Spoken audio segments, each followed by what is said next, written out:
Welcome back to our podcast. I'm your host Mike. Thank you for joining us again for another episode of How It's Named. And we're now on episode 10. And as you're probably aware with this video, it's special premiere. So you're joining it when it comes out live at 3 o'clock. Please give it a click and subscribe if you're new here. A like and comment down below. Without any further ado, let's introduce this episode, shall we? We are back with episode 10 of How It's Named, looking at Williams Crescent and finding out why the thumbnail has just a picture of a postbox. We talk about the postbox in this episode, find out what their markings mean, G-I-V-R. We'll also discover the history of Williams Crescent, discover it's a Welsh name.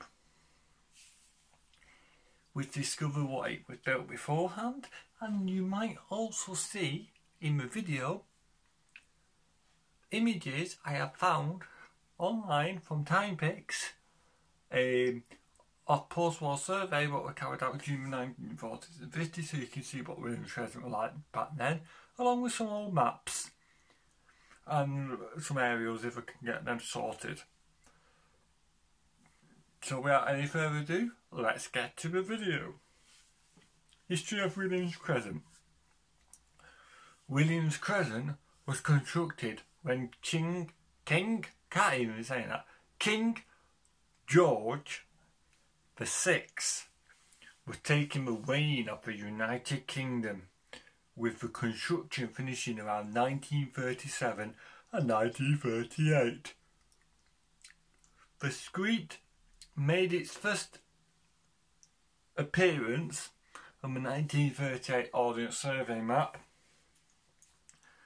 The street was part of a series of 5 new streets that were built on the former turf lane sports ground, which the sports ground only lasted around 10 years itself. Also, before it was a sports ground, on the map I'll try and show, there was 2 ponds roughly where Williams Crescent is today. So we'll show you the map of that in a minute when it comes up on the screen. Williams Crescent has seen little changes or developments since construction 84 years ago, apart from Rod House extension, which you probably can see, and obviously the house refurbishments because this was built pre-war, so obviously things have moved on since pre-war. So we'll find out what that postbox is all about. Now, it's 84-year-old postbox. How many times have you posted a letter or walked past this brick pillar letterbox on the corner of Williams Crescent and Sycamore Avenue, which is part of the garden of a house on Williams Crescent, and not noticed the importance of the markings I've already previously mentioned, G-I-V-R?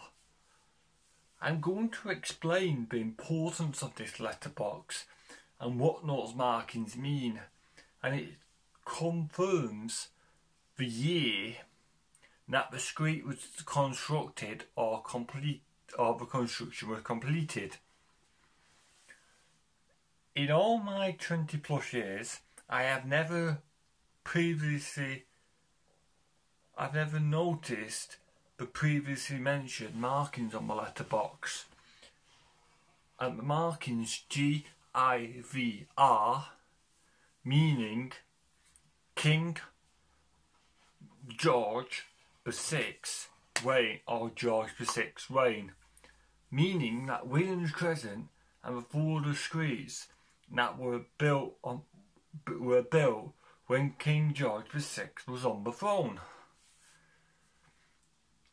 George VI was born Albert Frederick Arthur George on 14th of December 1895 at York Cottage in Sandringham, Norfolk, England. He went on to become the King of the United Kingdom on 11th of December 1936, and his coronation wasn't until 12th of May 1937, a year before the Ordnance Survey map created the map we all know and love and I use on this channel, which show Williams Crescent constructed, or first appearing on the map. So from that, with this Postbox, we know the construction of this street was possibly started just before King George was taking the throne, and this Postbox was commissioned just after his coronation year. King George VI's reign of the United Kingdom ended on 6th of February 1952 when Elizabeth II took over the reign of the United Kingdom, and the future Postboxes would then have the markings E, I, meaning E2, R, and the existing G, IV, meaning 6, reign marked Postboxes would stay until they were decommissioned. Luckily, this example on Williams Crescent is not yet in retirement, and after 84 years of service, it's starting to show its age. The origin of the name Williams, where did it come from? Where did it originate? What does it commemorate? Let's find out. So, did you know this name Williams comes from the Welsh name Williams? It's a patronymic surname derived from the personal name William, which is in turn derived from all German names Wilhelm and Wilhelm, the Norman French version Gullinam. Oh, probably top that down there because I'm not really good. Following the Norman conquest of 1066, William became the most popular personal name in Britain for a time. It also originates in Germany and Ireland. The original origins of the Williams family. The surname Williams was first found in Breconshire and Monmouthshire on the English and Welsh border, where they are traditionally believed to be descendants of a Breconshire. If you're Welsh, sorry. He was the Lord of Brocknock at the time of King Arthur of the Round Table, the medieval seat of the ancestors of the Williams family at Llangigby Castle in County Monmouthshire. Most recently, the family is descended through Wyscock, the red-haired Lord whatever, down there below, you can just see it. From the crank dog, whatever that is down there, you can see it. I'm not pronouncing these because I'm useless at Welsh names. So,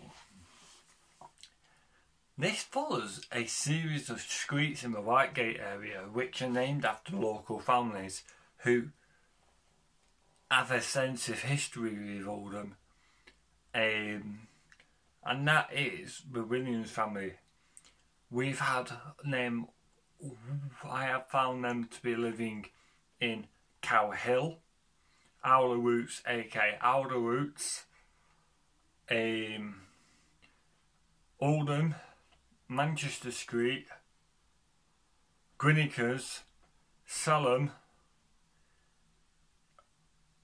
Hathershaw or Havershaw, Copster Hill, and various other places around Oldham. But family history is quite complicated because the site I use for research only shows the baptisms, burials and marriages of these people from Oldham area, and them don't always show the full details. So what I'm going to be doing is, if you have Facebook, find us on Facebook, Howden Votes group, where I will be sharing the details that I know so far in my own terms of the families, the Williams families in Oldham. And if any of you have got any spare time and willing to help Howden Votes with discovering more about these families, which these streets are created, please let us know by Facebook Messenger, and I will try and give you the link to the site I research for you to then create these family trees, because I've tried and failed due to the complexity, but you might have better ways of doing this. But I've done it in basic thing. But mate, the first baptism we're going to talk about before we finish, and just to give you an idea, is a baptism from 25th of January 1778 at St Mary's, Oldham. It was Benjamin Hilton, the son of the reputed father Williams and Martha Hilton, who was a single woman. And he lived in the Chadderton workhouse, Father Wonderline. If you know where Chadderton workhouse was, I would like to know where that was. Because I know there was Oldham workhouse, but I've never heard of Chadderton workhouse. And the first marriage we sort of know from like the Chadderton area is a marriage in 16th of April 1826, also at St Mary's, Oldham, was John Williams, a bricklayer from Chadderton, and Betty Grundy, a spinster from Chadderton. And then the next baptism we know from Chadderton, which is Carroll, was on the 12th of August 1836, St Mary's, Oldham. Was Richard Williams, the son of Richard Williams and Alice. And that was quite common with a lot of the families, and that's why it makes it a lot harder for me to tell you the full family who these streets are named after, because you've got many dupes of the name like this one, Richard Williams of Richard Williams, the son of Richard Williams. You get a lot of that, and you get a lot of what I found is a lot of Williams, William Williams of son of William Williams. So it makes things a lot harder. But that's everything really. This will go up on the group around the same time as this video. If it doesn't, keep checking back, it will go up. I'm just doing some finalisation on it. And the details on that sheet are quite comprehensive to help you, and you probably can help me to try and work out a better way of doing these. So yeah, it would usually be the wife and the husband, or the father or the mother, then it would be your child, then whatever relation it is, if it's a baptism, a burial or a marriage, and then it would be the place where that's happened, St Mary's, St Peter's, a lot of residents, then the board, and then occupations if it's known. So it is quite interesting, the document I'm working on. So if you like the way I've done this, let me know so I can do more for all the other ones which are named after families from Oldham, like Marlon, Bromley, Clayton and Housley. If you want me to do them more, let me know down in the comment section below, because it does take a lot of time and it's not something what I can go done. But thank you for watching this 10th episode of How It's Named. It's been really appreciative. And Sorry that I couldn't bring you much more history about Williams Crescent, because it's a residential street. Nothing really happens on a residential street like it happens on a shopping street or a main street. So if I missed anything, please feel free to correct me down in the comment section below. But that's it, everyone. In the next episode after this one will not yet confirm, but we might finish off the streets we were previously covering before moving on to this video. This is slightly out of sync coming after Ruskin. Is we might do Shelley Road, which is located off Turf Lane in the Whitegate area. And then that will finish that grid off then.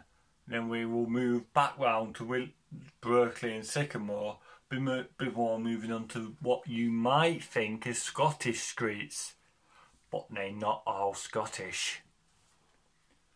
So before I go, a couple more things to say. We've got a playlist up now for all the episodes if you missed them so far. Down there for any YouTube suggestions, and that button there, I can see you, click it, it's a subscribe button.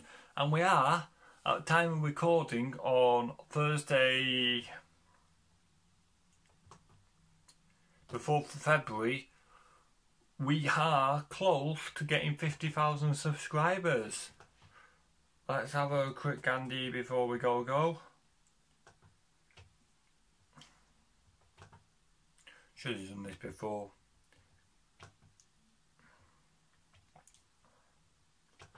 So we are, at time of recording, we are at 43 subscribers. Thank you for watching this. Thank you for supporting us. Thank you for getting us where we are now, getting us to 10 episodes and many more to come. So, thank you for watching. I'll see you in the next video. Bye for now.